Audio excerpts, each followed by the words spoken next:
Warning: Aboriginal and Torres Strait Islander viewers should use caution when viewing this book, as it may contain images and names of deceased persons. Unfinished Business, a photographic exhibition featuring stories from Australian Aboriginal and Torres Strait Islander people with disabilities. I would like to show my respect to the traditional custodians of the land on which this project was conceived and realised, and acknowledge their elders past and present. The Unfinished Business project would not exist without the guidance and cultural knowledge of the Australian Aboriginal and Torres Strait Islander people who have contributed to it. Unfinished Business reveals the stories of 30 people with disabilities from Australian Aboriginal and Torres Strait Islander communities. Through their involvement in the project, each participant draws much needed attention to the critical issues that impact on their lives. Each participant's story is complex and intertwined with Australia's political and social history, which has resulted in today's unacceptably high rates of disability in Aboriginal and Torres Strait Islander communities.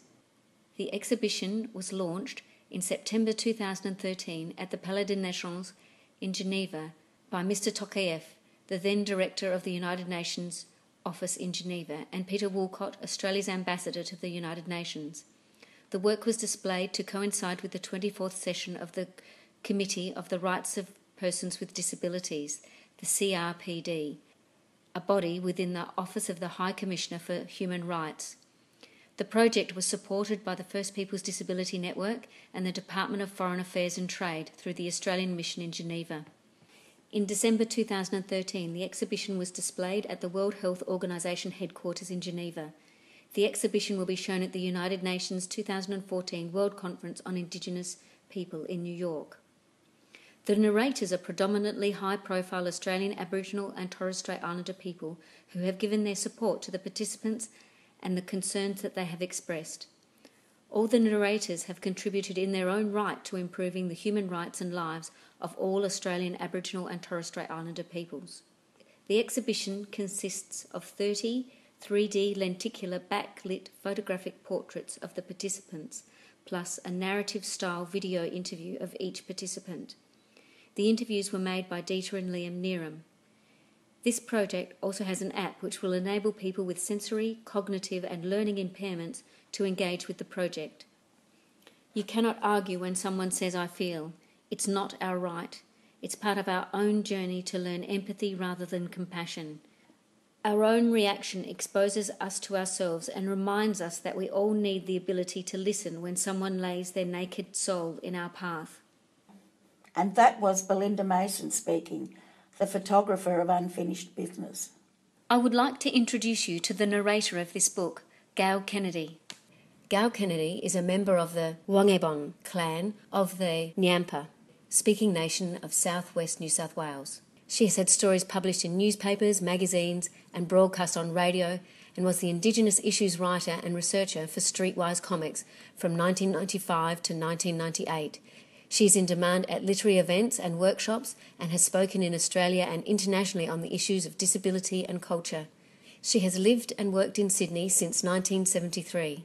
Her book, Me, Ant-Man and Fleabag, won the 2006 David Unipon Award. I am a polio survivor who lives with the late effects of polio, known as post-polio syndrome.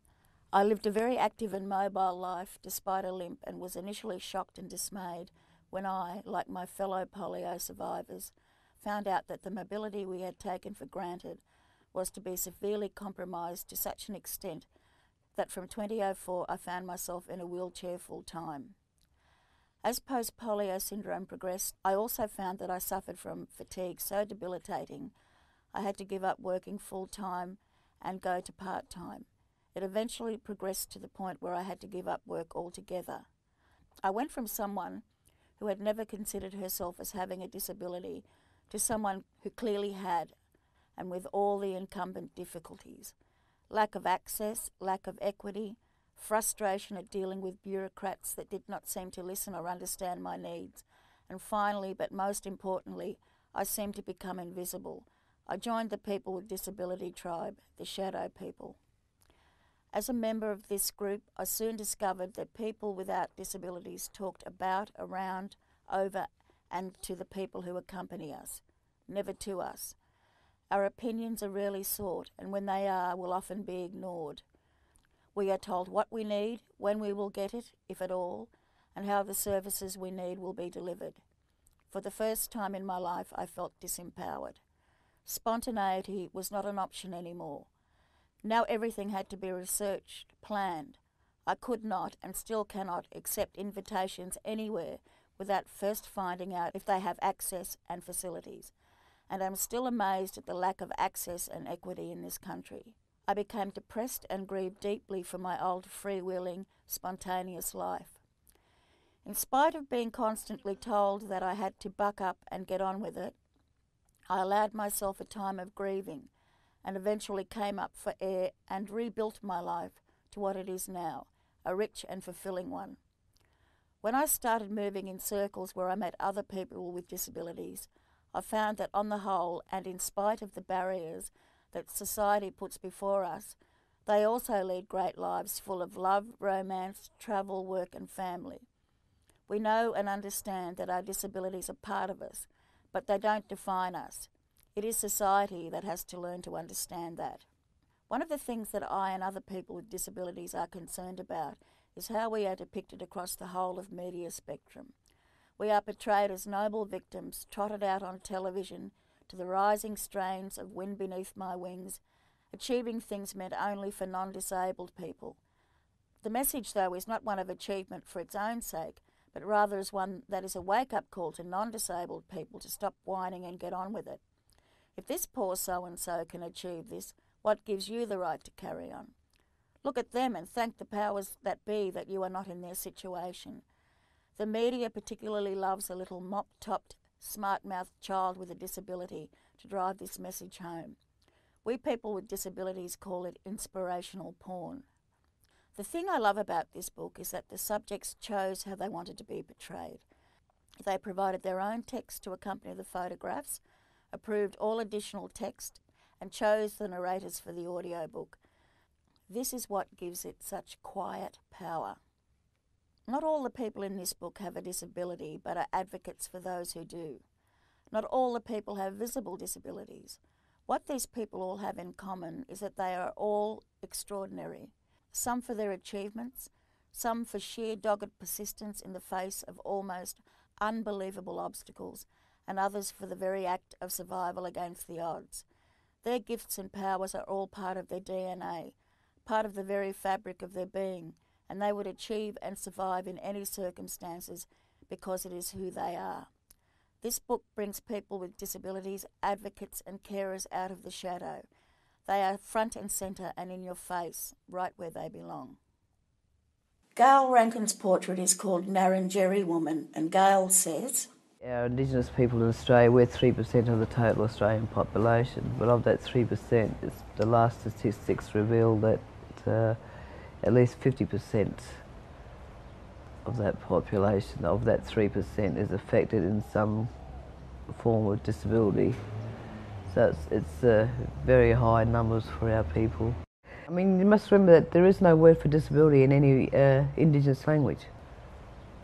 So a lot of our people have connected with agencies, one because of colonisation and the fact that you have the stolen generation. It's the fear of having that child removed from them and growing up institutionalised. But only because I'm passionate about it. I'm extremely passionate about it. But now I am here and fighting the fight, fighting the fear, fighting the racism. We face double discrimination, discrimination because of disability and because of our race. Racism is based from ignorance, I say. But having a disability, you get a double whammy. Gayle Rankin is a Narrandjeri woman born in Ralcan on Lake Alexandrina in South Australia. In 1981 she played herself in the film Wrong Side of the Road, which was the first Australian feature film with an all-Indigenous cast. The screenplay, about two real-life Aboriginal bands called Us Mob and No Fixed Address, was written in collaboration with the cast and captures a day-in-the-life look at the racism they encountered. No Fixed Address and Us Mob became the first contemporary Aboriginal bands to be recorded. Their song, called We Have Survived, has become an unofficial anthem for many of Australia's Indigenous peoples.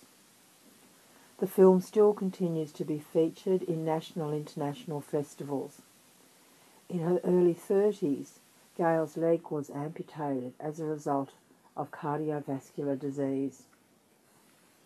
Gayle is now the president of the First Peoples Disability Network, Australia's first national peak body for Aboriginal and Torres Strait Islander people with a disability.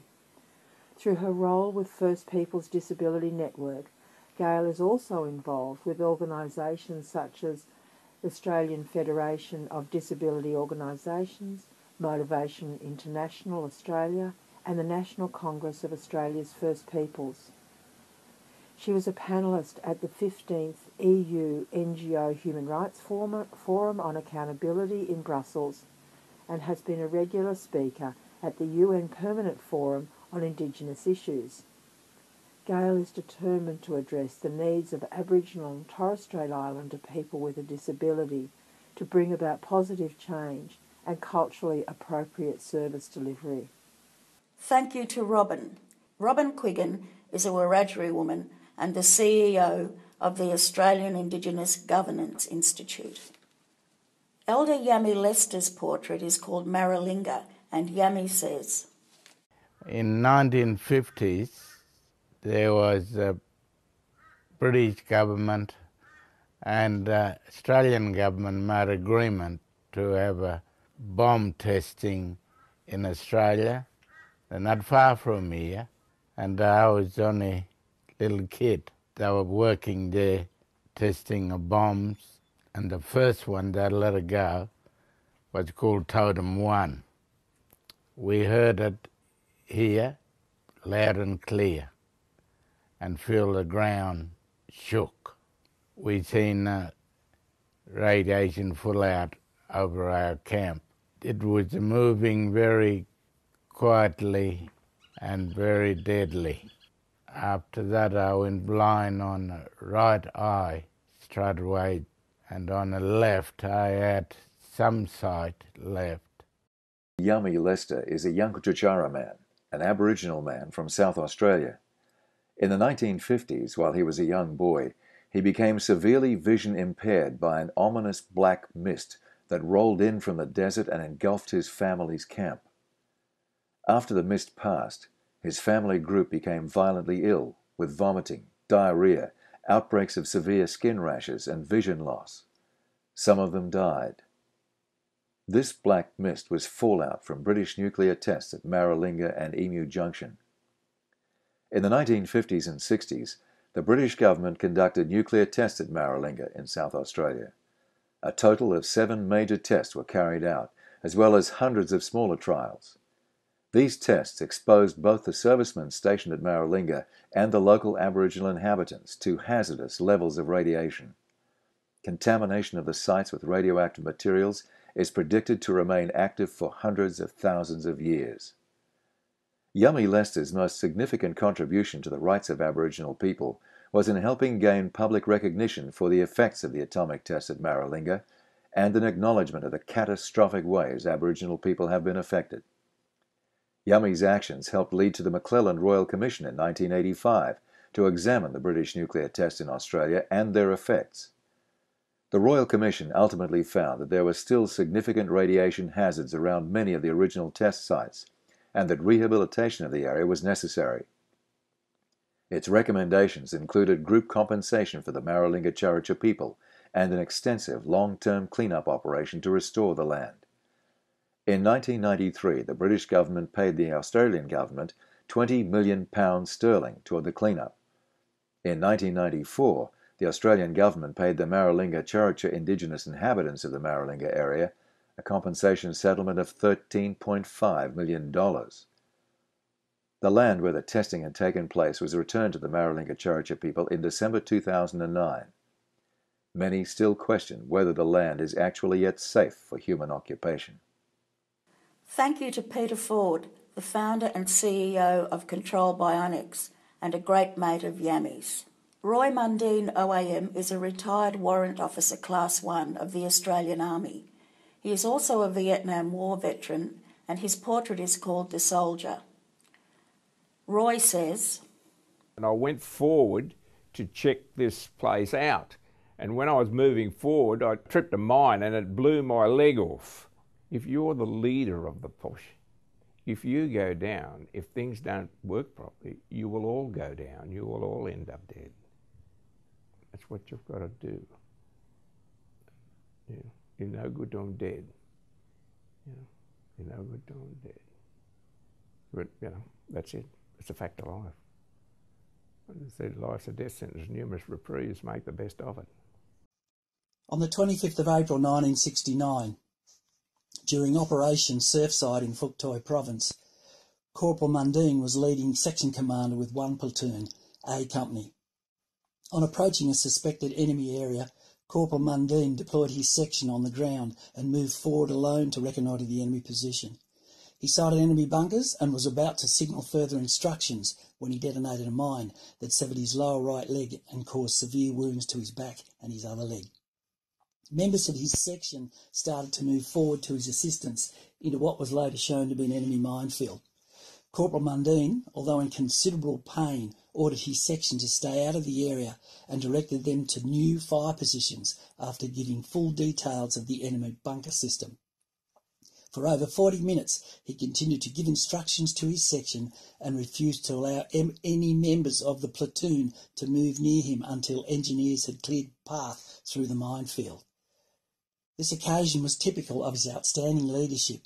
He was mentioned in dispatches in 1969.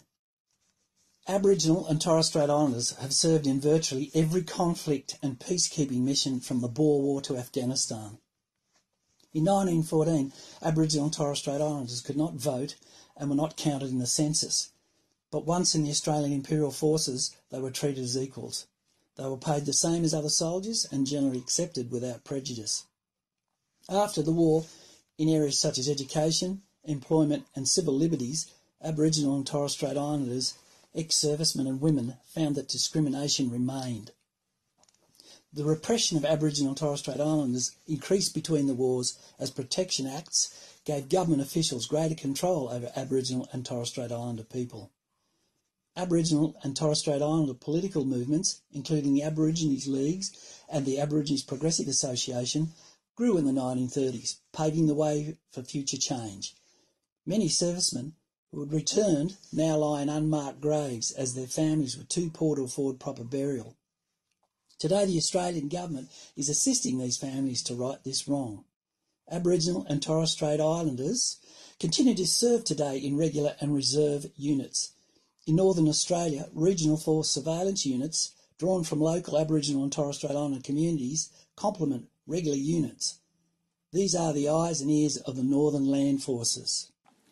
Thank you to Gary Oakley, a Kamilaroi man who is the Indigenous Liaison Officer at the Australian War Memorial and the National President of the ATSI Veterans and Services Association of Australia.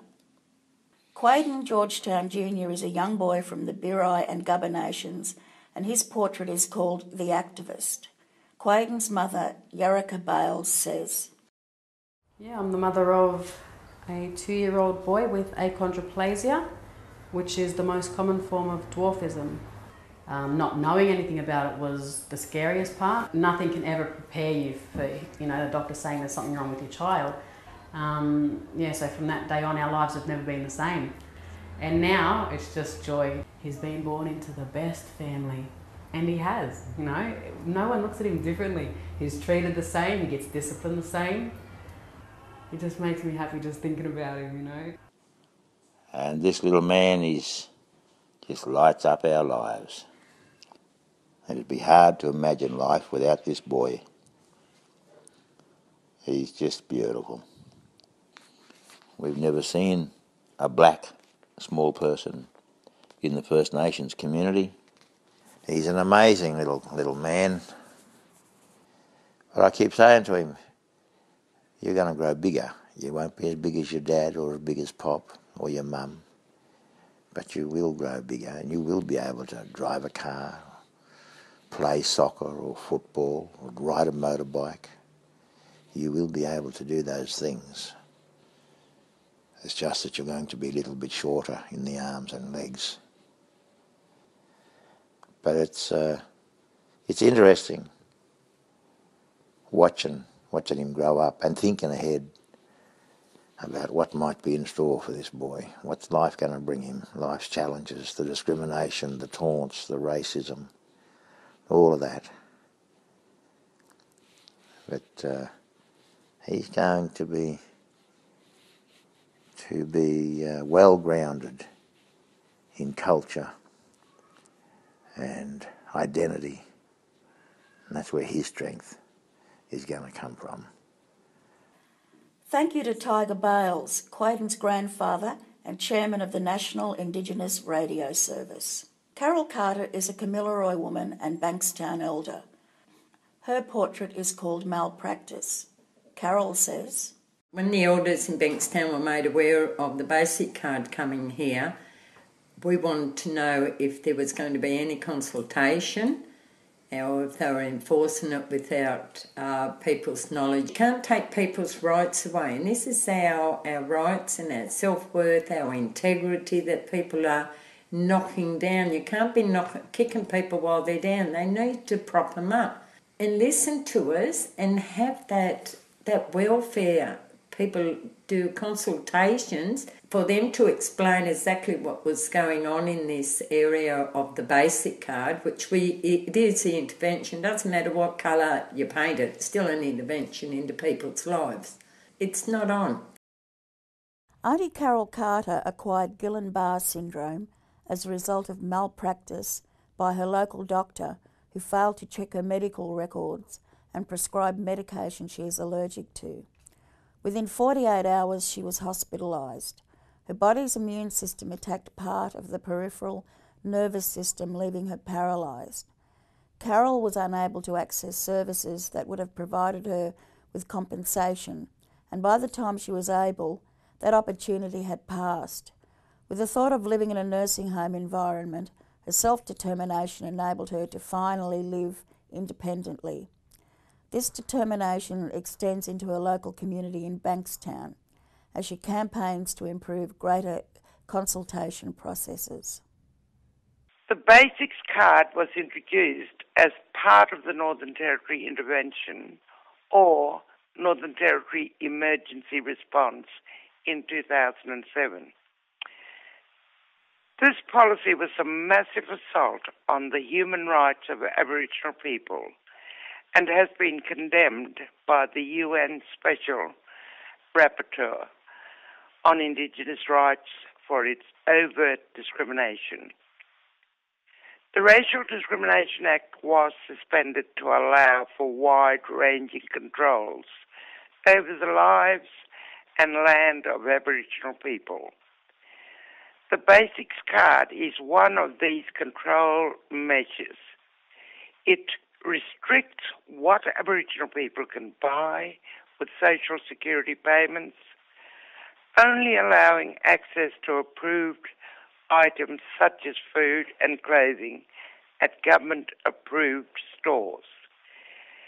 For many elders, this has been a traumatic return to the days when Aboriginal lives were ruled by government protectors, and rations were distributed instead of cash. In 2012, the Basics card began to be expanded into other disadvantaged communities across Australia, including Bankstown in Sydney.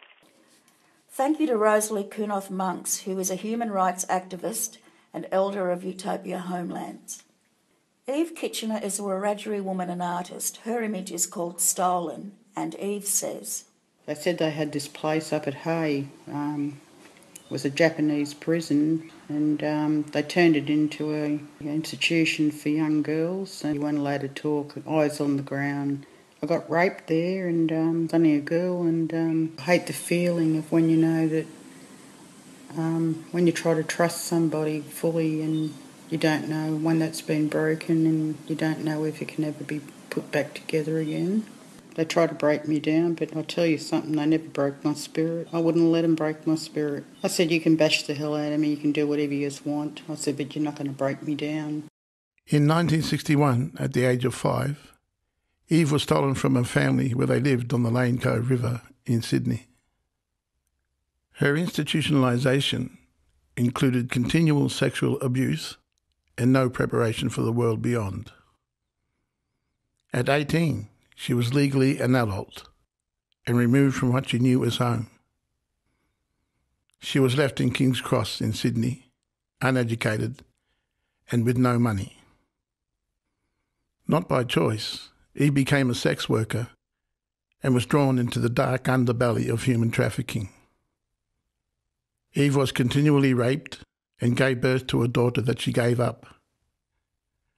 With this loss, she self-medicated and became a heroin addict.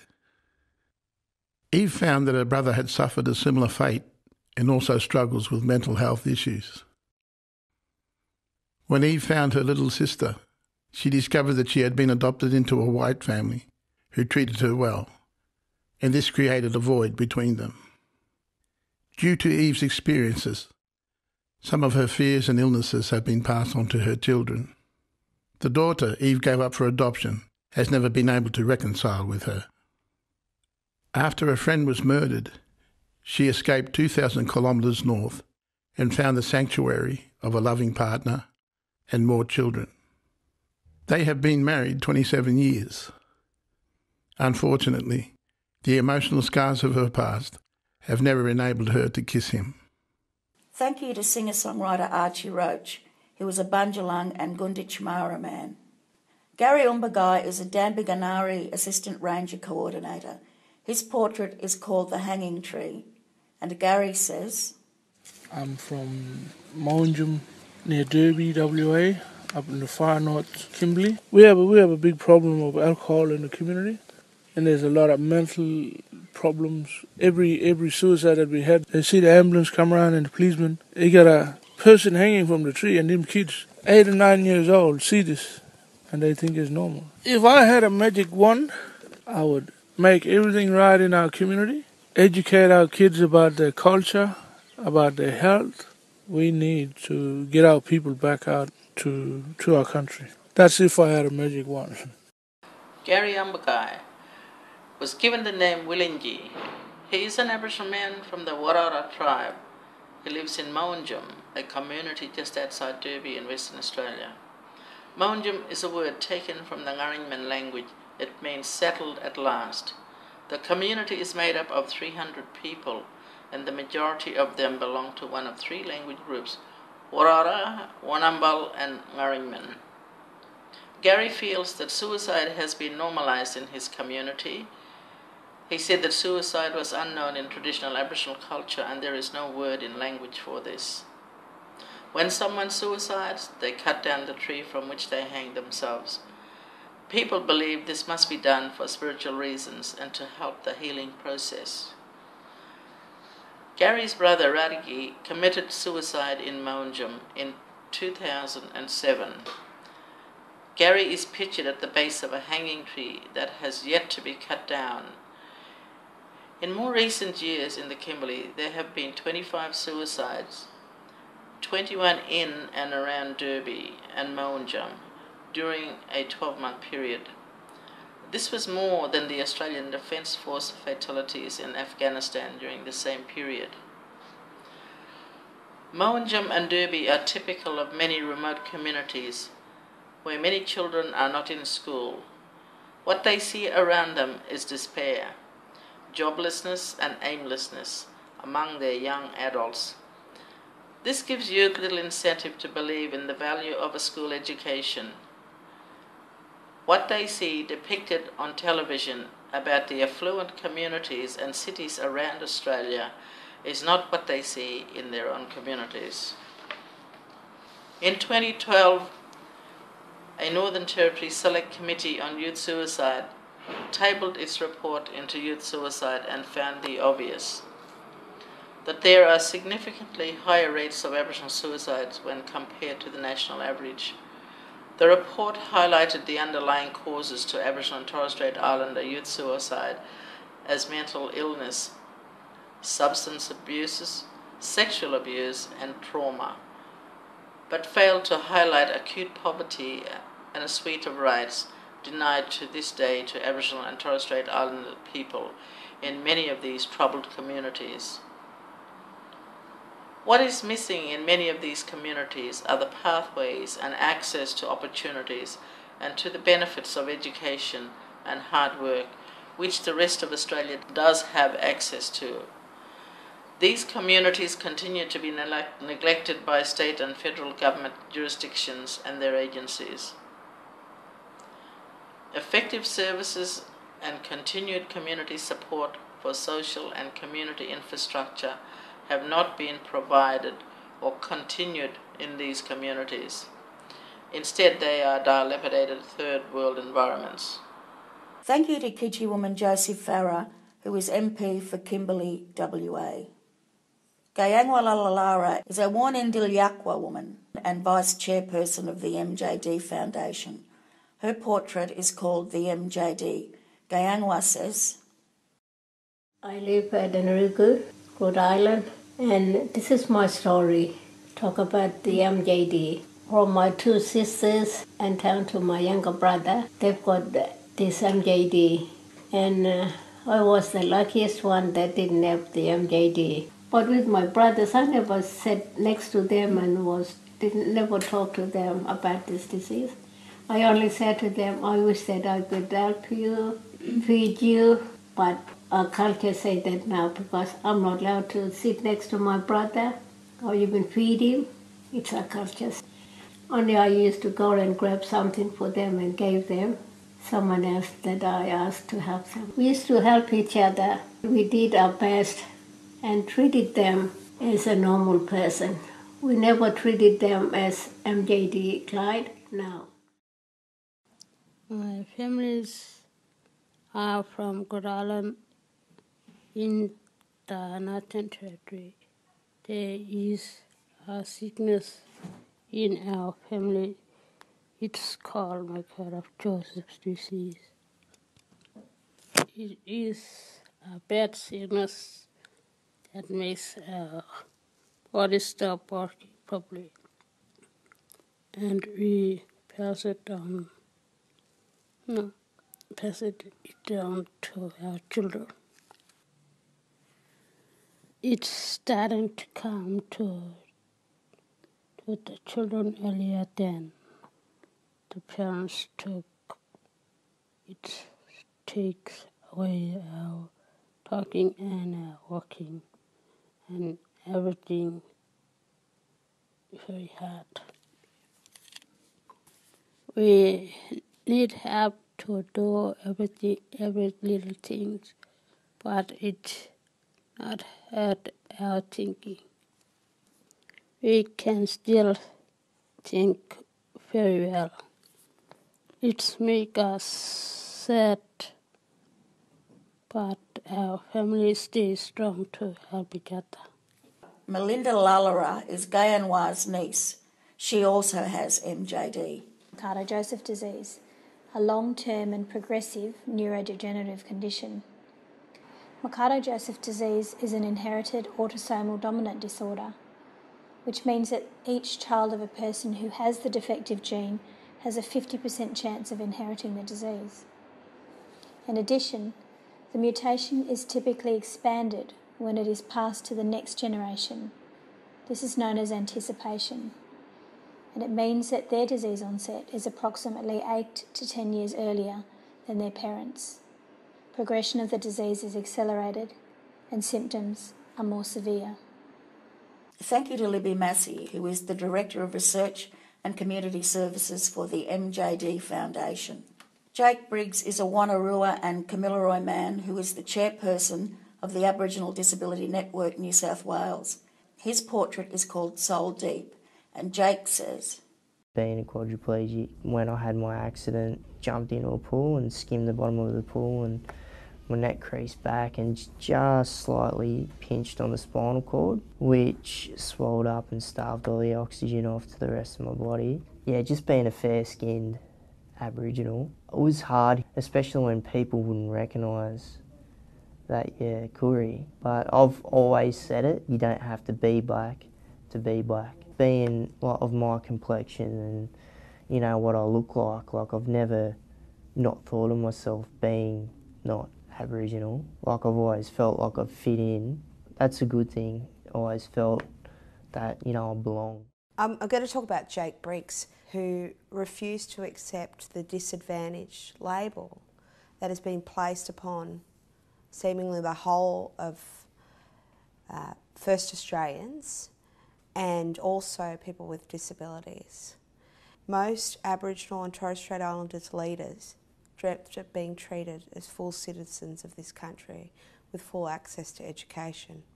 Here we are now.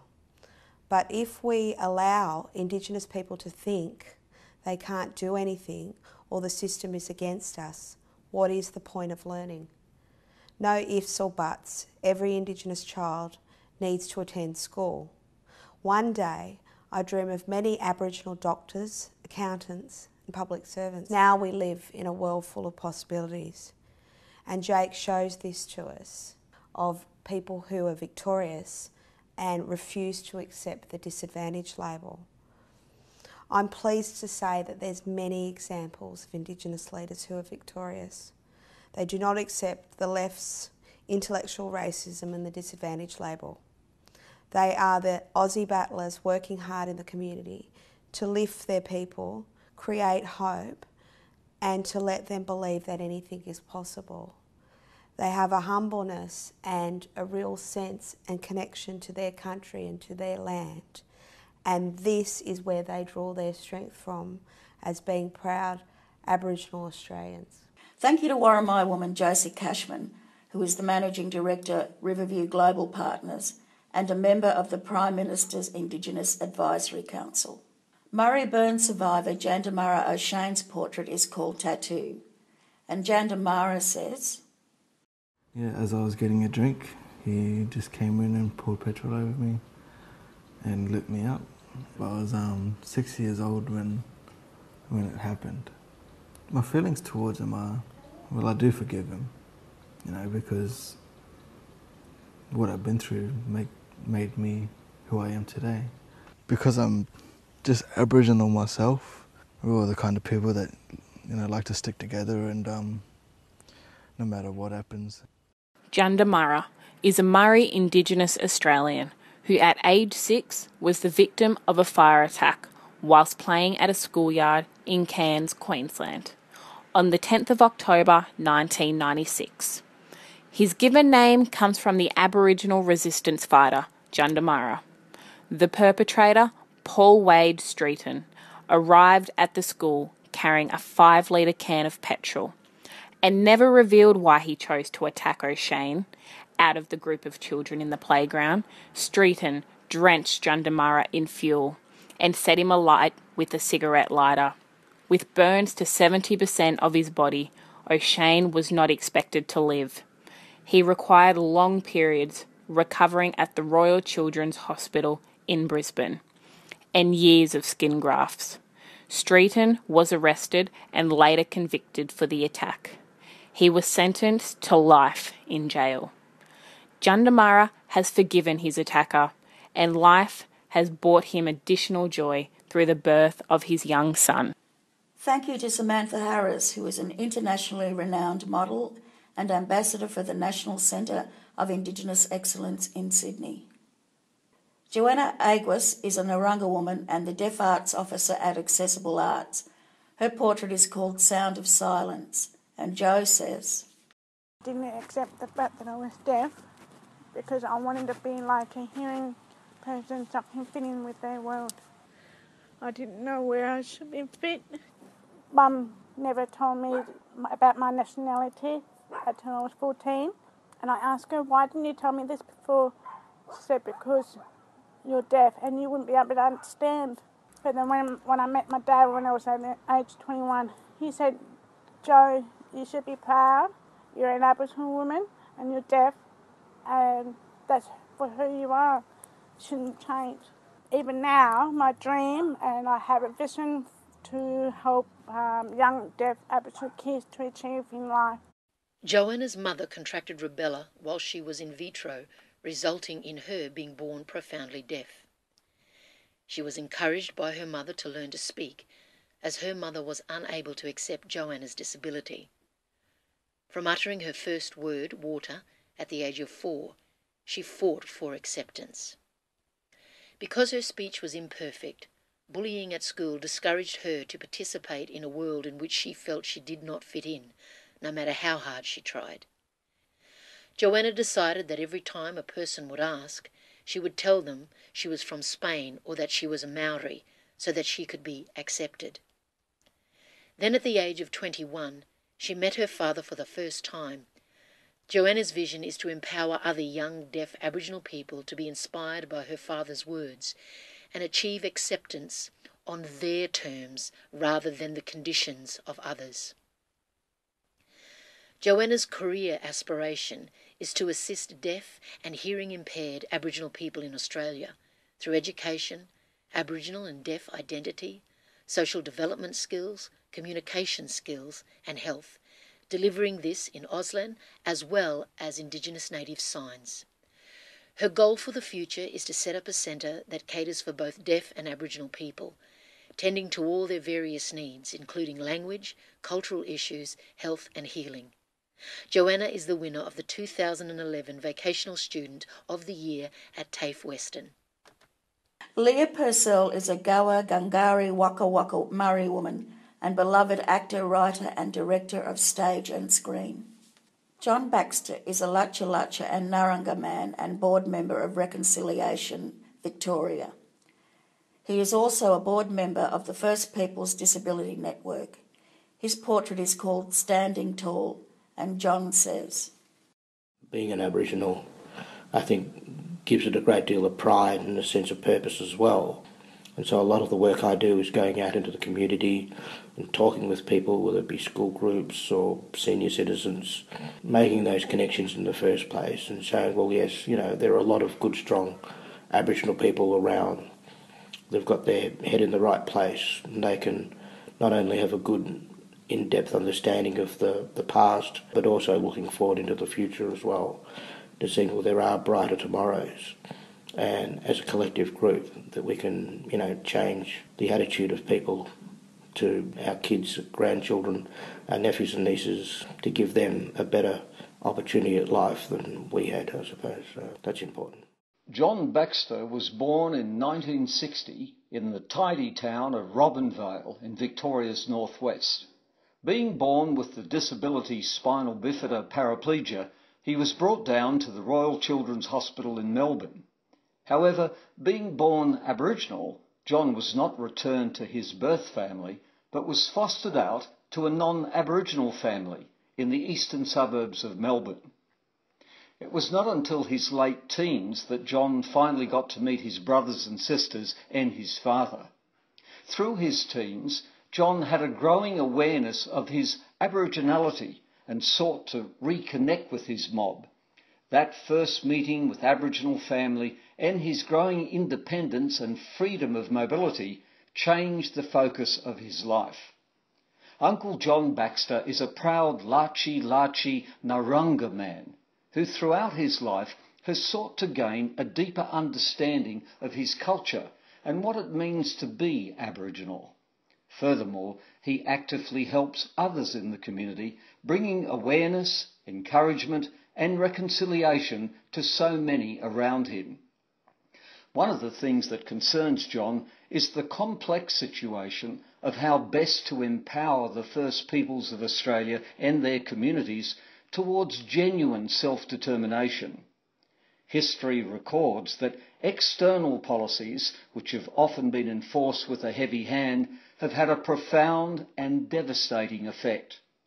The past has sadly left the First Peoples generationally disadvantaged, struggling under government control through income management, welfare dependency, as well as all the disadvantage of limited life skills, education and employment opportunities. The over-representation of the First Peoples in the justice system and child protective services and the despair reflected in the youth suicide crisis are reflections of how much pain remains to be healed. Will proposed changes to the Constitution via a referendum help address these issues and remove the stain of discrimination and racism? Or will a treaty guaranteeing sovereignty and self-determination be a more effective path towards a more prosperous future for people so long oppressed? The voices of the First Peoples have the right to decide. Thank you to Dr. Jeff McMullen AM. Jeff is a renowned journalist, filmmaker and writer. Artist Josh Lennox is from the Kalkadoon mob. His portrait is called The Wild Man, and Josh says,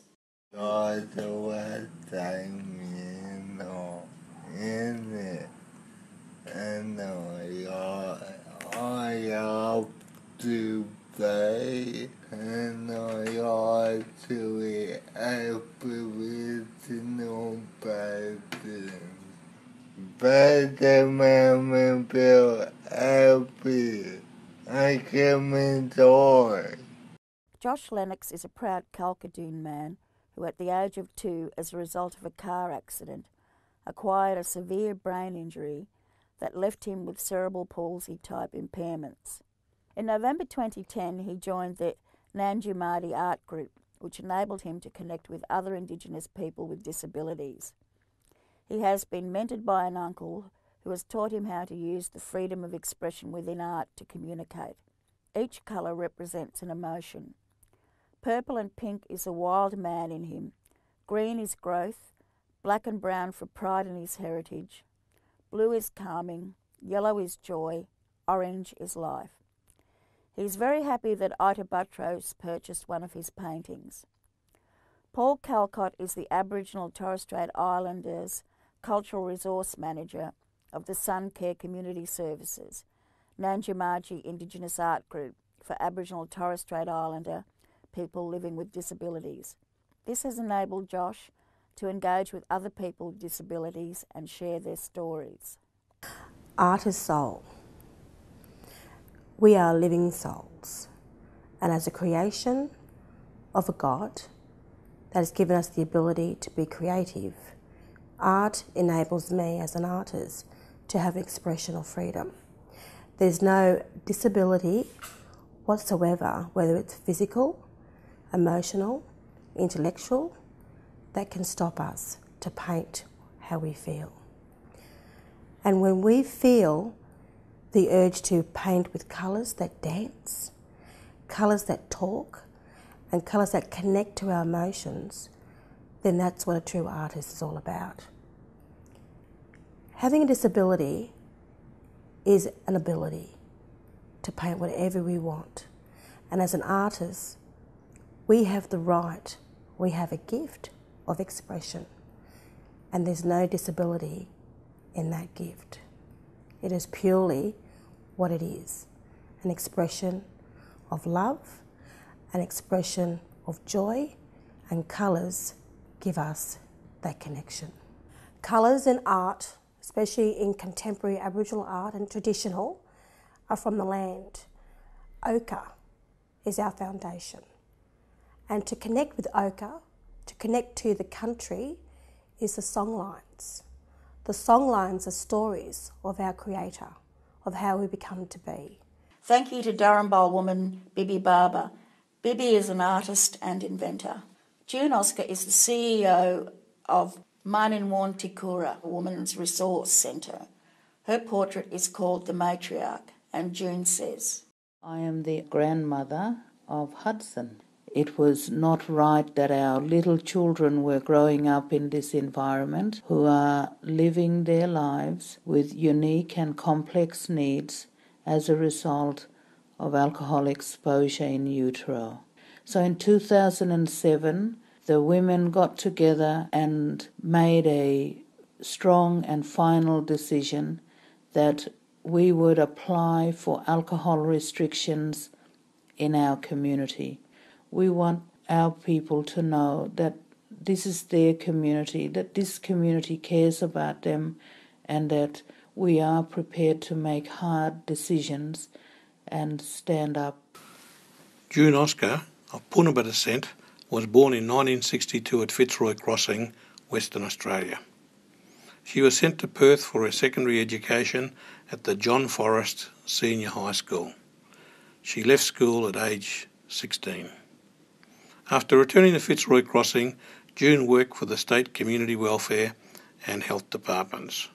She later became a Women's Resource Officer with the Juna Jara community. She chaired the Murra Resource Agency until 1991, when she was appointed to the Aboriginal and Torres Strait Islander Commission for a 2-year term as a Commissioner. June Oscar was awarded an Officer of the Order of Australia in recognition of her dedication to resolving complex issues including fetal alcohol spectrum disorder in her community. She lives in Fitzroy Crossing in the far north of West Australia and is one of 3 grandmothers of young Hudson, who has FASD. June Oscar is the CEO of Murrunwanti Kura Fitzroy Women's Resource Centre. It is a centre of inspiration that provides women and their families a place for positive change and leadership. The centre provides support to Fitzroy Valley women and their families by encouraging safety and well-being and fostering leadership and financial independence. Self-evident truths are authentic, and we know them when we hear them. These truths are not necessarily abstract, but instead they relate directly to human experience. Sometimes, in fact all too often, these truths fall from our sight and give way to complex and technical policy jargon, parliamentary discussions, and pieces of legislation that sit some distance from the living, breathing, proud, and sometimes fragile peoples they will affect. In spite of this, truths are stubborn and are not easily deferred. The truth is persistent, and we must return to the self-evident truths that exist in our relationships and from our history, and we must learn from them and respond accordingly. Only by doing this will we achieve social justice for Aboriginal and Torres Strait Islander peoples, and in doing so, equality for all Australians. Remember, from self-respect comes dignity, from dignity comes hope, and from hope comes resilience. Thank you to Dr. Tom Karma AO from the Kankarakan Iwalja tribal group. Tom is the co-chair of Reconciliation Australia and a chair of the Commonwealth Government's Aboriginal and Torres Strait Islander Suicide Prevention Advisory Group. Kay Sadler is a Warramai Biripi woman. She is a board member of the First Peoples Disability Network Australia. Her portrait is called Freshwater, Saltwater, and Kay says, but Aboriginal communities, they have this thing too, that's been talked about on TV, about who's black and who's blacker, who's whiter than that. Oh, I can get a taxi, you can't. Oh, come on, stop it. That's just like kids working out. You've got 3 bits of candy and I've only got 2. Stop it. It's about what you do with your life. If you identify as Aboriginal, that's it. Why do you have to go and debate it? Why do you have to have a debate? Where does it get them? You get somebody opposing you, you have a debate, then you get in an argument, and you're back to square one. It doesn't stop anything. I don't know. Kay Sadler was unaware that she was Aboriginal until her early 20s, making her emotional journey to connect to culture equally as painful as her physical pain from Marfan syndrome. This disability causes limbs to grow longer, but spinal disintegration also occurs. She lives in 2 cultures in a place where the salt water and the fresh water meet. In this water, she's found solace and relief in these peaceful waters from an internal and external pain. Kay Sadler is a board member of the First Peoples Disability Network and the Aboriginal Disability Network New South Wales. She is a member of the Biripi Land Council and is completing her Diploma of Business in Governance at Tranby College. The definition of an Aboriginal person under federal laws such as the Aboriginal Land Rights Act 1983 is a person who is of Aboriginal descent, identifies as an Aboriginal person, and is accepted by the Aboriginal community in which they live. All of these things must apply. A person's physical appearance or the way they live are not requirements. Because of such definitions, government departments now require Aboriginal people to provide proof of Aboriginality to be eligible for financial assistance, or in other situations such as public housing, education or employment. Aboriginal people can apply to their Aboriginal Land Council or an Aboriginal community organisation for a confirmation of Aboriginality or a certificate of Aboriginality. These documents state that the person is known to identify as an Aboriginal person and is accepted by that community as an Aboriginal person. The Aboriginal and Torres Strait Islander Act also applies to people who identify as Torres Strait Islanders. These services and programs are intended to address the social, health and educational issues that Indigenous people often face as the result of past removal policies and inadequate educational, employment and health services. Requesting proof of someone's Aboriginal or Torres Strait Islander heritage helps to make sure that this intention is honoured. Thank you to Shelley Rees, AO, who is from the Durable people. She is the chair of the National Centre for Indigenous Excellence and the Managing Director of Arilla. Kevin Coombs, OAM, is a Watchabaluk elder. His portrait is called Honorary Poem. Kevin says, how many Paralympics I've been to? I played in 5. My passport was, back in 1960, was an honorary English passport. They could tell you how many sheep, they could tell you how many cattle, but they couldn't tell you how many Aboriginal people were, because we weren't voted. We didn't get our rights till 1967, and that's a fact, yeah. Kevin belongs to the Watchabaluk people of Victoria, also because of his representation for Australia in the Paralympics and general demeanour. He's accepted in the Basketball Hall of Fame, and I think it was a great honour for not only Kevin but for our Aboriginal people as well, and I think that's well deserved. All states had different laws in regard to Aboriginal rights. Most states had what we call an exemption, that Aboriginal people had to apply to be accepted in the white community. The laws of Australia said that Aborigines should be treated differently, and Kevin has been fighting for Aboriginal rights, particularly through his sporting abilities and his quiet assessment and fight for Aboriginal people to be part of the mainstream of Australian society. Thank you to John Moriarty, AM. John is from the Yanawa people and is the chairman and co-founder Jumbana Group. Leslie Flanders is a Gumbaynyo woman and foster mum. The portrait of her and Penny is called A Penny for Your Thoughts, and Leslie says, I've been a foster parent for 28 and a bit years, and I'm just taking care of my ex-sister-in-law's 3 daughters. So Penny is cerebral palsy. I looked at every aspect of what I can do for them before I took them. So within my tribe I am their mother because I'm of the same generation as their mother, and that means the world to me. So just teaching them to be strong black women is my goal in life, to be a successful parent. I've always thought people look at the disability rather than the ability, and I want to totally explore and help Penny with her abilities so she can live a full life and never be looked at as a disabled person. I went into fostering because my dad's elder sister was of the stolen generation and we never could find her. So I promised myself I'd never have another child in the stolen generation. Aboriginal children make up 45% of all children in foster care.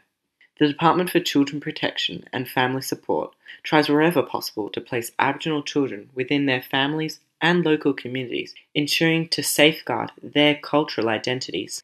Some children will need care for just a few days, some for a few weeks, and others for years. No one really knows how long a child will need care for. The type of fostering also depends on the age of the child and if they have behavioural difficulties or a disability. Foster children generally keep in touch with their birth parents and family members.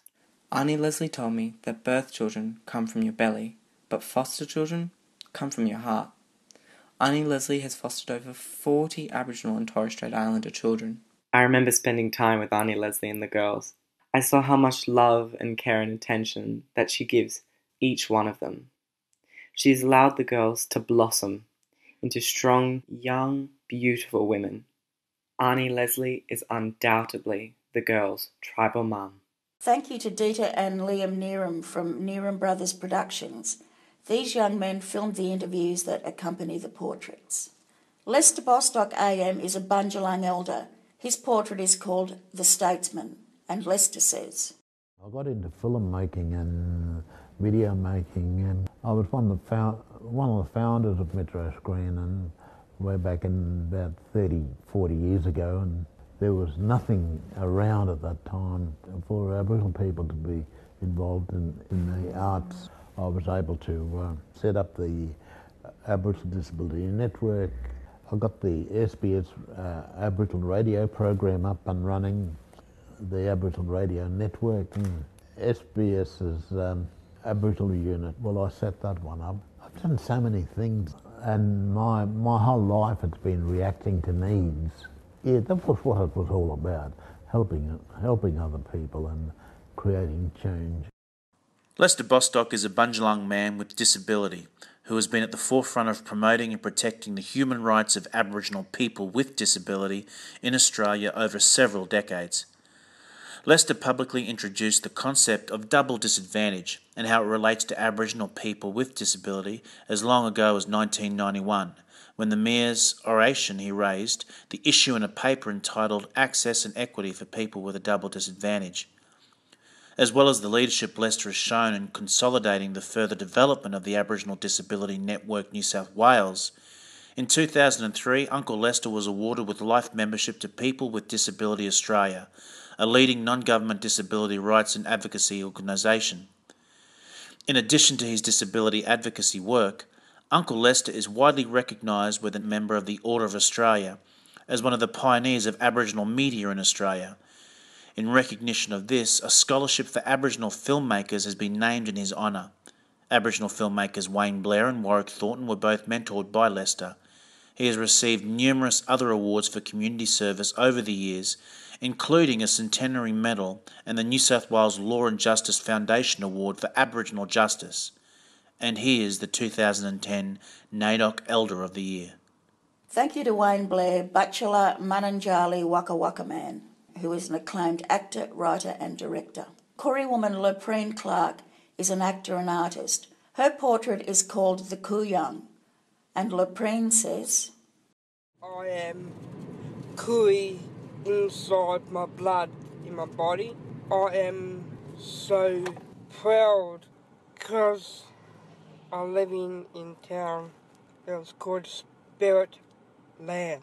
It was called culture, freedom, kindly, passionate. It was called Spirit Land. I done really, really well with my family. I done really, really well my relationship against Koori people. Lepreen Clark, who has Down syndrome and is the daughter of the First Peoples Disability Network Australia Deputy Chair and the granddaughter of Aboriginal boxer Banjo Clark.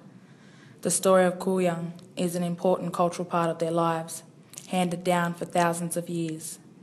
Lepreen knows the story of her country, and Lepreen knows the story of the struggle to hold on to the ownership and control of that country.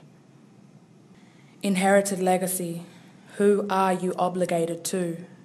Why are we here? To embody our ancestors. Is this not yet clear? How do we define another? Lives intertwined. We walk in giant shadows on our motherland, now and forever, you and I. Thank you to Wiradjuri Gamilaroi woman Lorna Munro. Lorna is a multidisciplinary artist. Marie Kalkiorta is from the Apalachee clan on the Wicklands. Her portrait is called Mother, and Marie says, I've got my daughter who was diagnosed with cerebral palsy since birth, and my boy is 13 years old. He just returned back from the boarding school because he was too homesick. He was elected to go to Brisbane Boys College. He said to me, Mom, don't you leave me here. I gotta go back home. So if there was someone here to look after my girl for me, I would have stayed behind for my son to get a better education and to also understand what it's like outside of here. There's a big world out there. Marie Kalkiota lives in the remote community of Arakoon in Cape York Peninsula, far north Queensland. She has a son and 3 daughters, the eldest of whom, Lynette, was born with cerebral palsy. I had the good fortune of being welcomed into Marie's family in Arakoon in the 1980s. She has a strong Wick woman blood pulsing through her veins. Her mother and her older sister were song women and keepers and teachers of culture. Marie learnt well from them and is renowned in her community for practicing her culture and passing on the stories and skills. Her journey through life has not been easy. She lost her mother and sister soon after the birth of her disabled baby, and she was herself still a young teenager. Marie has given her life to caring for Lynette in this remote community where few conveniences exist. Lynnie has never been to school, nor has she had access to regular physiotherapy sessions, which would have improved her outcomes and her quality of life. Marie has little respite to enable her to focus on the needs of her younger children. Her life's experiences have forced her to call on that strong Wick woman bloodline. Etched in my mind is the sight of Marie pushing Lynnie, now a fully grown adult, in a wheelchair in the heavy red gravelly dirt in 35-degree heat. Strength, culture, and the love of a mother prevail, even in the face of such adversity. Thank you to Elizabeth Cowie. Elizabeth is a transition support teacher with the Department of Education, Training and Employment. Yamatji man Marlon Noble's portrait is called Noble Cause, and Marlon says, I'm from Jordan. I went to prison the rest of my life. Been there. Been done 10 years of my life. It was alleged and he was charged with the sexual abuse of 2 girls, and because he had an intellectual disability, he was found unfit to plead, and therefore the charges were never ever put before a court or assessed. In the last few years, I got him reassessed by a forensic psychologist, and that forensic psychologist found out, said he was fit to plead. The Department of Public Prosecutions refused to bring the charges again and re-indict him because the girls were saying quite clearly that nothing ever happened. He has not been able to have his day in court. No, I'm not free. I out of prison, but I'm not free yet. As Aboriginal and Torres Strait Islander Social Justice Commissioner, along with Graham Miners, the Disability Discrimination Commissioner, we welcomed Marlon Noble's release after 10 years behind bars without a trial. There is still a need for the criminal justice system and mental health system to be more flexible in the way it deals with people with disabilities. And we have also called for the removal of the onerous conditions placed on Marlon's release.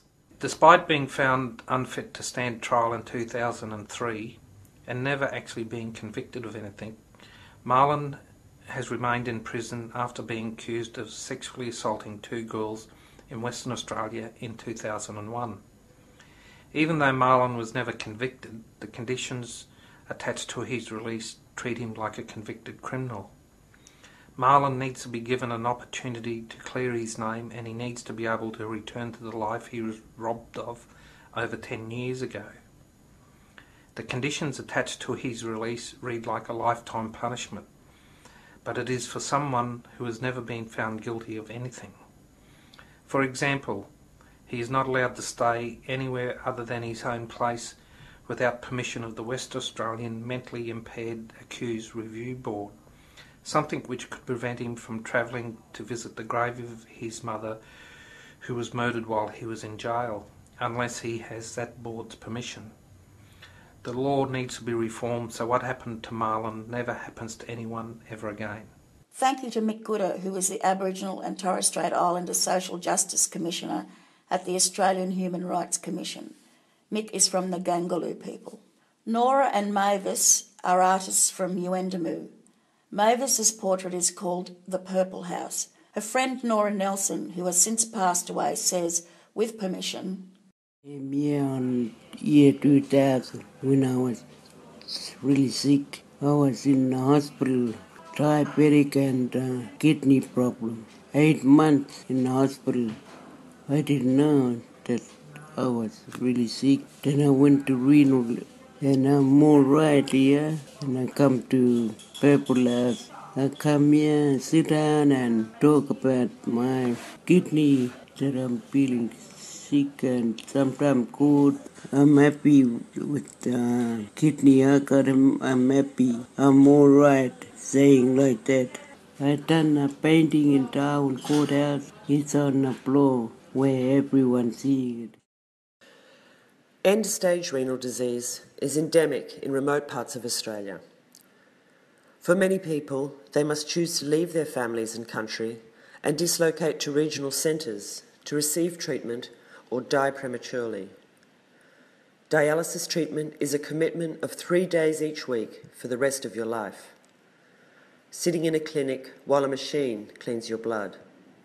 Life is about loss and waiting. In 2000, a group of Pintupi people from the Western Desert of the Northern Territory collaborated on paintings to raise money to change this bleak future for their family members. They raised over $1 million Australian and started their own health service to get dialysis out bush, in their community, and to be able to honour their cultural priorities.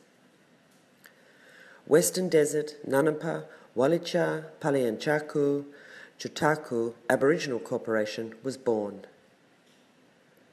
At the time, my father, Charles Perkins, who was a patron of the Western Desert Dialysis Appeal, led by the Papunyatula artists, said, "It's not only about saving lives, it's about saving a way of life." People have been getting home and having dialysis in their communities for 9 years now. But more and more people are needing dialysis, and it is hard for them to get support from governments to keep people at home on country. The dialysis patients and their families continue to raise money themselves and engage with the Australian community with their inspiring story of great determination, compassion and hope. Thank you to Hetty Perkins, who is an Eastern Arenti and Kalkadoon woman. Hetty is the resident curator at Bangarra Dance Theatre and the creative director of the festival Corroboree Sydney. Paddy Mundine has passed away. Her portrait is called Bayugal. Before she passed away, she said, "Well, I'm from Bayugal, where the asbestos mine is. Weekends we used to be up in the mines, play with the asbestos, the dust and whatever. Problem I've got now is my lungs. I can't breathe. I've only got a quarter of a lung on the left-hand side.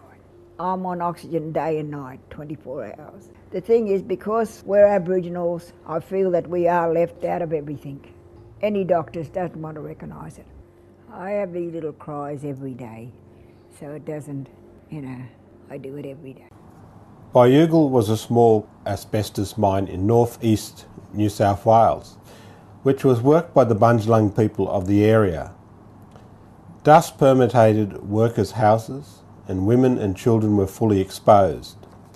Tailings, mill residue, was spread around the community to settle the dust and provide material for roadworks.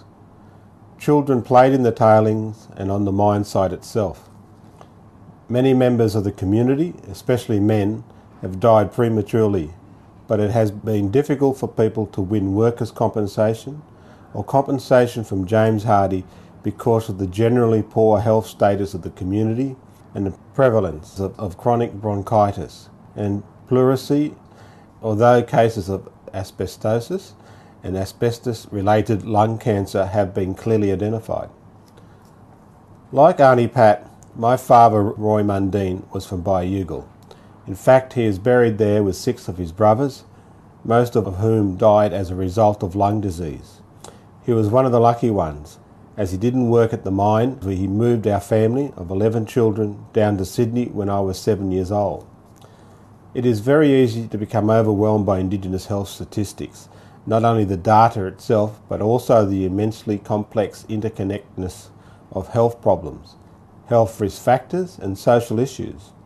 Indigenous people live these statistics every day, and we experience the real impact, not just as individuals and their specific health problems, but also our communities and families who are being hollowed out by things like low life expectancy, chronic and communicable diseases, and mental health issues, alcohol-related diseases and assaults, fetal alcohol syndrome disorder, suicide and child mortality.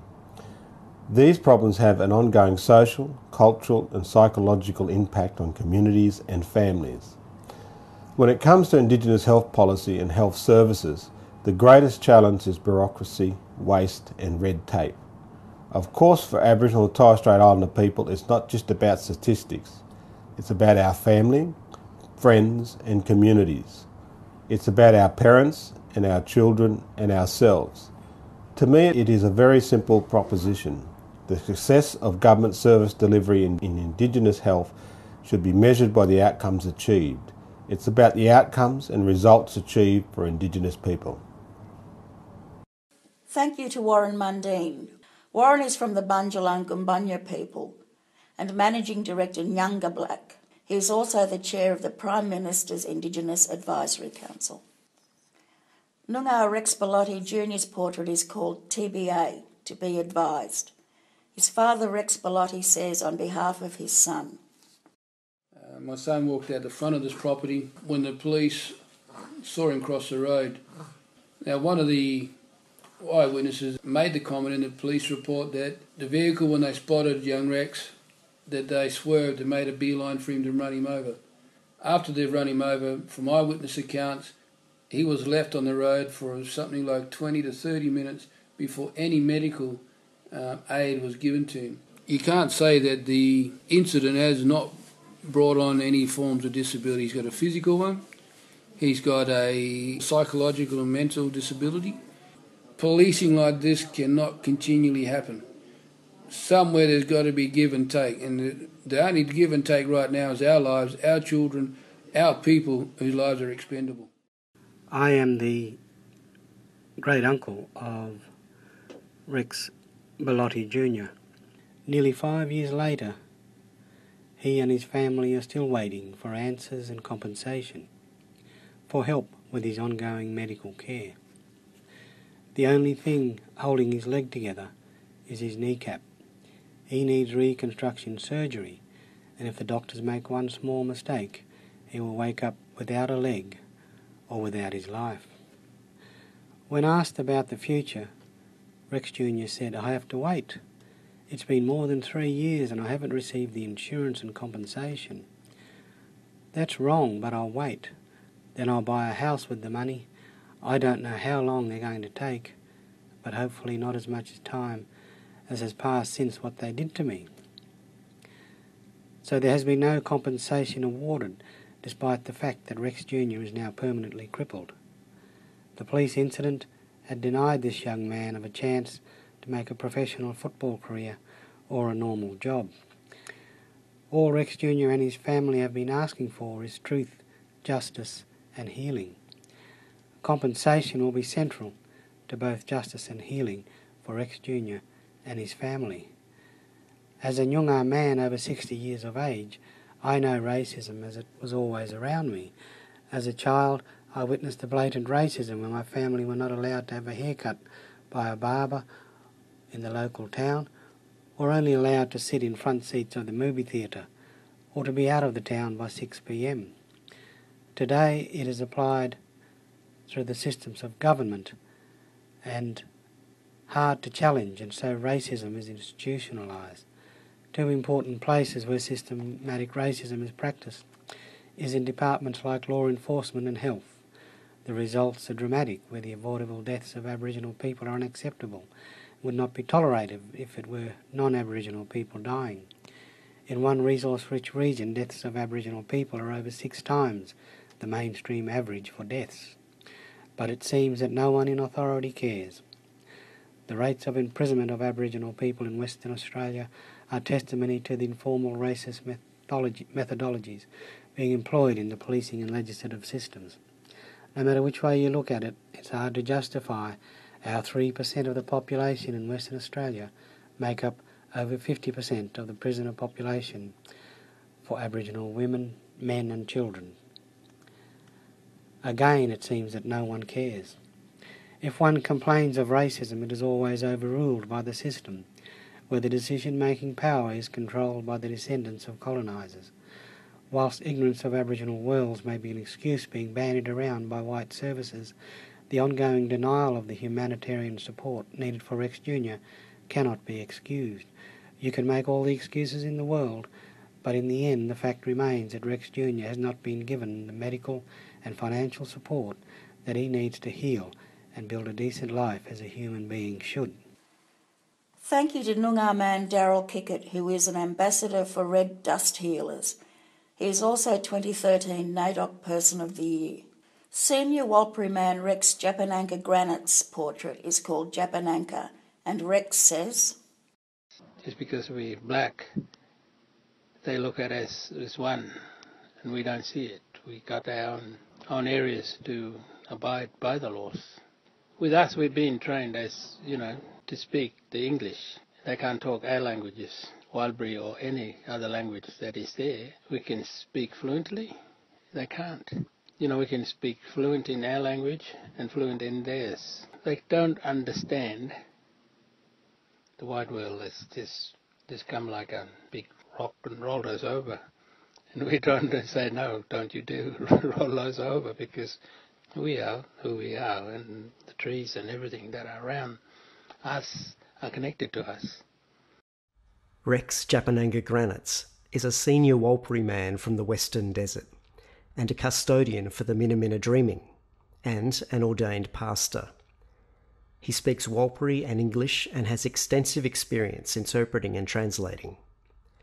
His work as a mentor is in high demand as he seeks to resolve social conflicts which beset many communities. He's an award-winning artist and recently received an ANU scholarship to engage in postgraduate studies. This builds on his Bachelor of Education from Deakin University. He is working with the University of Sydney to document his interpretation of the connection between Indigenous law, country, and Christian faith. Rex's remarkable breadth of experience includes being a representative for ATSIC, several years as chairman for the Central Lands Council, and as a teaching chairperson for the World Council of Indigenous People. Rex is a strong advocate for access to country and access to bush food, which is part of the healing physically and spiritually for Aboriginal and Torres Strait Islander people today. He's engaged in these activities in order to reduce the amount of illness and disability in his community. Thank you to Professor Steve Bevis, chaplain at the University of New South Wales and great friend of Rex's. Rhys Nagus is a Wiradjuri man who is a health and wellness professional. His portrait is called The Lifesaver, and Rhys says, I was raised to think and act white, which has been a hard thing to come up against and change in my life. I am a black man. I'm an Indigenous Australian. I'm an Aboriginal. I'm a native. I think with my head and my heart simultaneously, as we all do. We live and dream the land. Being raised to think and act white and be white, you might think, how did they do that? Well, I used to ask my mother's mother if I was Aboriginal, if I was dark, if I was black. She used to say, no, you've just got a suntan. My mother used to give me the same answer, but I didn't stop searching. Every opportunity I got, I spoke to people who might have even known my dad, and I found out who I was. Assimilation as a concept is necessarily racist because it presupposes that the majority culture is inherently superior to the minority culture. It creates its own justification for the enforced imposition of the majority culture on the minority. Remember the old saying, assimilation equals genocide, because the logical end result of assimilation is that Aboriginal people with Aboriginal cultural values no longer exist. So unless we want a future Australia where there are no Aboriginal people, but rather people who are brown on the outside and white on the inside, and who talk, think and act like white people, then we need to debate, challenge and resist the dominance of assimilationist ideas and policies that abound in Australia today. Thank you to Gumbanga man, Dr. Gary Foley. Gary is a senior lecturer in history at the Victoria University in Melbourne. Steve Witters is a man from the Kamilaroi and Anaiwan nations. He was the Armidale Demerit Council Aboriginal Liaison Officer for 38 years. His portrait is called The Visionary, and he says, I was diagnosed by Fred Hollows, and he told me that I was had a form of macular degeneration, which meant that my eyesight would gradually be lost. It almost tore the family apart, in fact. I realised I had an obligation and a responsibility to my family. I decided it was up to me. When I say losing my sight gave me vision, gave me a vision for the future. I saw everything in a different perspective, literally a different perspective. There's a lot of ignorance out there from other people who think because you've got a disability, you haven't got ability. Don't put that dis in front of my ability. Steve Witters is from Kamilaroi and Anaiwan people of northern New South Wales. In 1990, Steve was declared medically blind by former Australian of the Year Professor Fred Hollows. Since being diagnosed, Steve has experienced severe depression and has turned personal adversity and challenge into a full and productive life. In addition to his full-time position with Armidale Council, Steve is an active citizen and regarded as a leader in his community. In addition to his local community involvement, Steve currently serves as a member of the New South Wales Disability Council and the National Aboriginal Islander Day of Observance Committee, known as NAIDOC. In 2011, Steve was one of 2 blind men to complete the 96-kilometre Kokoda Track in Papua New Guinea. In 2012, Steve rode a tandem bicycle from Brisbane to Sydney with fellow health advocate Dr. Mick Adams to raise awareness and funds to support men's health initiatives. As an Australia Day ambassador, Steve is keen to encourage his fellow Australians to embrace the freedom of choice, the high standard of living and the opportunities available to all Australians, old and new. Fred Hollows took eye care to some of Australia's most remote Indigenous communities. He spoke out about the shameful state of Indigenous health compared to other Australians, and he helped establish Australia's first Aboriginal community-controlled medical service in Redfern in the early 1970s. Fred is no longer with us, but his work in remote Australia continues through the Fred Hollows Foundation, which was established to carry on Fred's legacy in 1993. Improving Indigenous eye care remains our priority, but the Foundation also works more broadly to close the gap in Indigenous health by working alongside community-controlled health services and our other partners. Thank you to Jakey Adams Barton. Jakey is the manager of the Fred Hollows Foundation's Indigenous Australia program. Tyrone lives in Darwin. His portrait is called The Carer. Tyrone says, My name's Tyrone. My mum, I call her mum, but she used to be my auntie, but now she's my mum. I have to call her mum because my little sister will call her auntie, so I have to call her mum. I help her and I put nappies on Daniela, my little sister.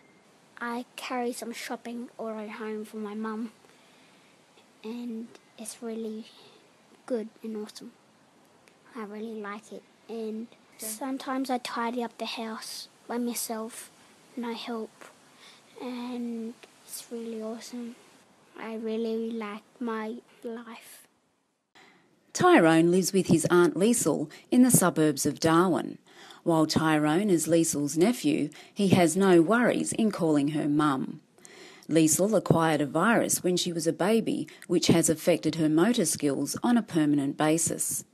She also has a baby daughter who is 18 months old. The family are often faced with insufficient support and sometimes poor judgments within the community due to both race and disability. However, the love and support felt within the family home should be cherished and admired. Tyrone proudly calls himself the man of the house and helps his auntie, Mum, where he can, while she educates and supports the young ones under her care through their growth. Thank you to Carla Grant, who is the host and executive producer of Living Black, which is aired on SBS and NITV. Hope Campbell's parents are from the Minieri community, Northern Territory and Northwest Tasmania. Hope's portrait is named after her, and she says, I get teased a lot. I want to grow up to help other people because they might go through the same thing I had. Raylene Wing and Dale Campbell are Hope's parents. Here are their words. Hope was diagnosed with otitis media, which has impacted her hearing and learning abilities. They said, we all need to look after our children. They are our future leaders. If they have undiagnosed hearing loss and learning difficulties, they won't be able to step up and take over as our future leaders. Otitis media is a middle ear infection acquired through poor living conditions, resulting in fluid build-up behind the eardrum, causing the membrane to bulge and potentially burst. Australia's Aboriginal communities have been devastated by otitis media, causing hearing impairment that have impacted on learning abilities, creating lifelong disadvantage. Some studies suggest that up to 91% of Aboriginal and Torres Strait Islander children in remote communities present with otitis media. Long-term otitis media can result in hearing impairment and impact on the child's speech, language acquisition and learning, as well as behavioural problems affecting the child's social, physical, emotional and educational development. Severe otitis media can result in permanent hearing loss. Hope's parents work for an Aboriginal medical service in the Northern Territory, whose main purpose is to improve the health and well-being of people in the regions east of Katherine in the Northern Territory, using a holistic approach that includes high standard medical care, the promotion of social justice and the overcoming of sickness that affects so many Aboriginal people in this region. This is done through health clinics and health education, mixing together traditional Aboriginal culture and the best mainstream medicine. Most importantly, the approach involves Aboriginal community people taking part in controlling their own health, Aboriginal health in Aboriginal hands. Everything from financial management and governance, staff selection and service delivery priorities are directed by an Aboriginal board and by Aboriginal community health committees. Thank you to Gurrung man Justin Mohammed. Justin is the chairperson, National Aboriginal Community Controlled Health Organisation and director of the Academy of Sport, Health and Education. Ian McKinley is Roseanne Fulton's legal guardian. An empty frame represents Roseanne and it is called The Forgotten. Ian says, Roseanne, like many other Indigenous children in remote Central Australia, was born with fetal alcohol-related brain damage. She grew up beyond the effective reach of state and welfare services overlapping her homeland. Her behaviours, the result of years of neglect and abuse, inevitably brought her in contact with the criminal justice system. Found unfit to plead and unconvicted of any offence, she waits in prison until the time when proper disability care can be provided. Kiga Yawuru and Murrin woman, Senator Nova Peris OM, made this passionate plea to Parliament for Rosie's release. Here is an excerpt. I speak in support of the release of Roseanne Fulton from prison in Western Australia. She is in prison without conviction. Roseanne was found unfit to plead by a court. This is a result of mental impairment that Roseanne has had since birth as a result of fetal alcohol syndrome. Fetal alcohol syndrome can occur as a result of high levels of alcohol consumption during pregnancy. I've heard a lot of bureaucratic jargon in my life, but to describe someone in prison against their will without any conviction as currently in care is unbelievable. Prison is seen as the solution to health and social issues. They simply put all these issues into the too hard basket and then throw in the basket into jail. Roseanne's advocates have certainly not forgotten her. Let's free Roseanne Fulton. Gomeroi woman Dr. Jan Hamill is the coordinator, collaboration for alcohol-related developmental disorders at the University of Queensland Centre for Clinical Research. Jan says, Fetal alcohol spectrum disorder is Australia's foremost human rights issue, albeit an invisible one.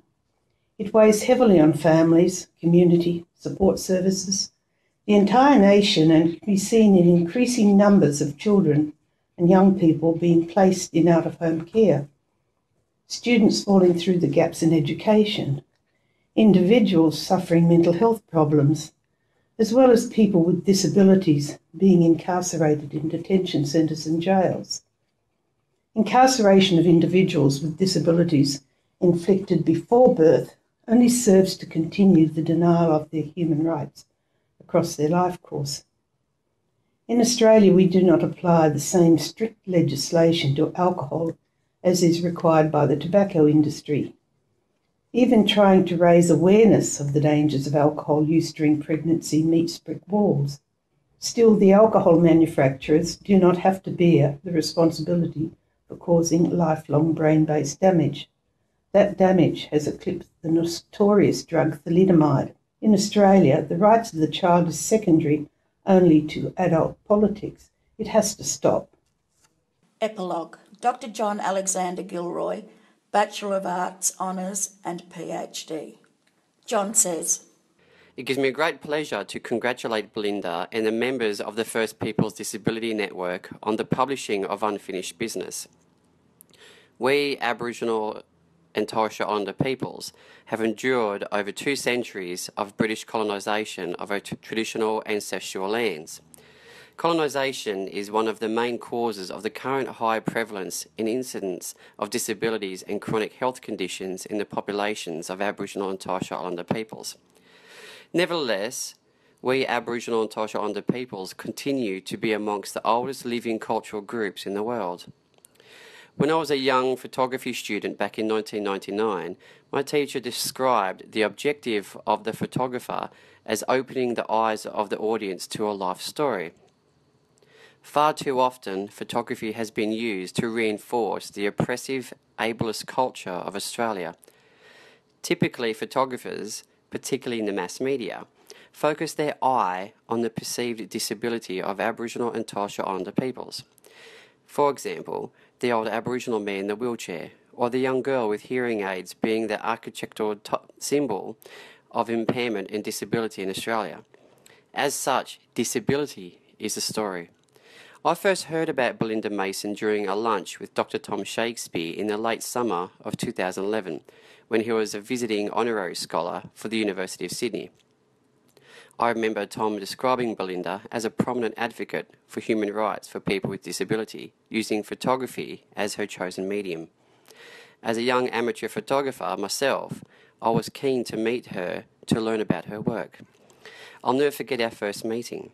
We met in the Aboriginal Education Centre of the University of Sydney, Faculty of Health Sciences, with some of my colleagues. It was here I realised what Tom meant when he described her work as amazing. What took my breath away was how these photos represented the person beyond their perceived disability or handicap. Belinda has her photography eye on the actual individual's personality and lived experiences. Each person's story is a centrepiece of each photo. The person's disability is not the centrepiece. Each photo cannot be described as art or a picture. Each photo is an autobiography of the person.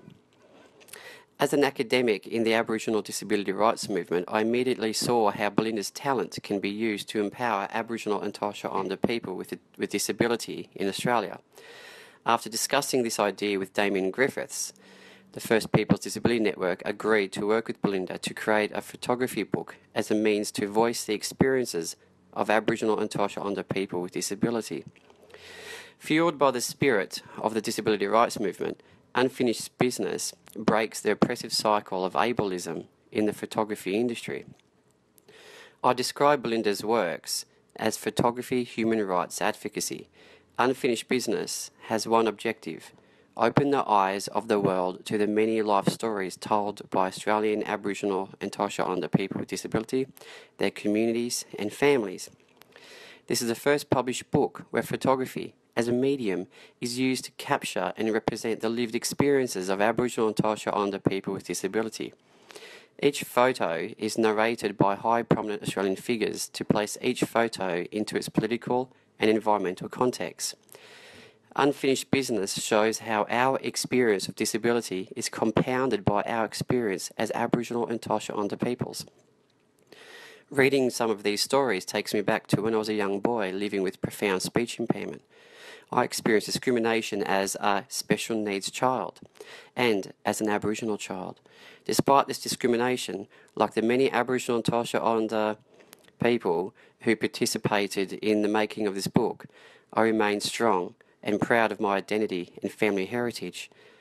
In my many years as an Indigenous health and disability research academic, this book is a first of its kind for Aboriginal and Torres Strait peoples in the world. This book is a magnificent and valued contribution to the disability rights movement. It has been a real honour to work with Belinda and the members of First Peoples Disability Network in producing this book. I look forward to more adventures in the future. One photo, one person, one voice, a global audience of millions. With love, Johnny G.